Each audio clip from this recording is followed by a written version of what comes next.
This is the space of just you with yourself.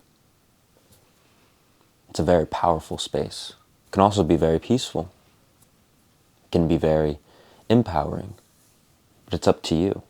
Many of us can fill this space with noise, digital noise, and I also struggle with this.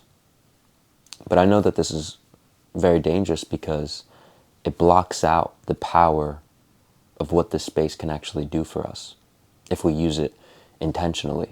The way I see it is that this space, this downtime space, these pockets of time, these pockets of silence that trickle throughout our day are like powerful spaces. It's like a powerful vortex.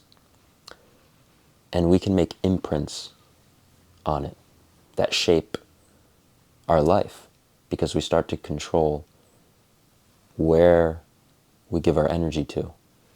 We decide which thoughts we decide to give energy to.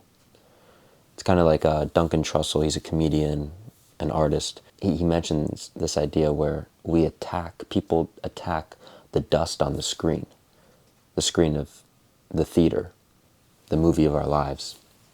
So you imagine a projector projecting a film onto a theater screen. And if there's a little piece of dust on the projector, then that dust looks giant on the screen. And what people tend to do, what we can do is attack the dust on the screen and try and change that instead of change the reason why it's there. And the way I see this space, this silence, is like this is the projector room with the dust. And it's the space where we can work with our thoughts and work with our mind, which projects our life. This space is available to you when you're driving, when you're waiting in line for something, when you're in between tasks, when you're washing the dishes. And if you use it consciously, you can transform your life. And I think you should seek this space out every day and face it. And so now, as you're in this space, in order to work with your thoughts, what I like to visualize is the scene from The Matrix where Neo stops the bullets from coming towards him.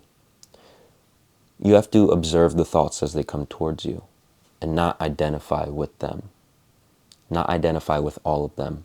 Because again, certain thoughts can be reflective of you, of who you are, but other thoughts can come from fear, can be things that maybe you learned from someone else. And you have to be intuitive to sense what these thoughts are and where they're coming from. You have to almost view these thoughts as clouds. You see clouds with your eyes, and then the thoughts you have to sense with your mind. You have to sense with your intuition, intuitively, what these thoughts are. And as you sit with these thoughts, notice when a strong one comes. When you start going down some kind of rabbit hole. It's almost like you see the thought and then it branches off into something else. And you visualize it going somewhere else, and then that thought makes you think of something else, maybe from the past. And if it feels vivid and it feels strong, then I would say continue to pursue it because it's there for a reason and it's trying to show you something. Visualize the thought growing, especially if it's a very niche thing, like very hyper-specific that you can't even really explain where it's coming from. But visualize it growing and hold on to that vivid feeling. And from here, I would say, write it down. I always love having some kind of notebook, some kind of pocket journal with me so that I can write down these vivid ideas. And you may not know what it's trying to tell you now, but maybe later you will. But it's coming to you for a reason. And this is one of the incredible powers of thinking, because now you can think about things and follow thoughts, follow vivid thoughts, ones that feel strong.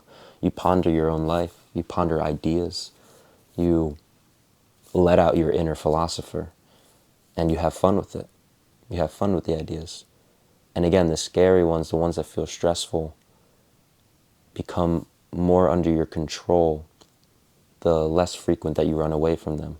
If you run away from them, then you're already kind of giving up the battle.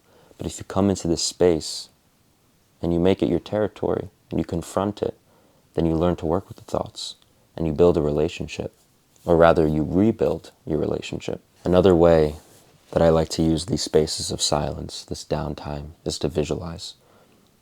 You become what you constantly think about. Whatever you give your time and energy and focus to, that is what dominates your thoughts in your life.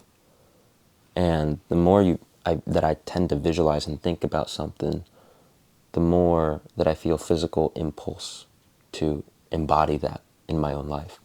So if I'm thinking about maybe my music, a goal, an artistic goal that I have for myself, and I just visualize it, I meditate on it, I think about it, and I give energy to it, I could get ideas for my music in the downtime. I get ideas in the silence.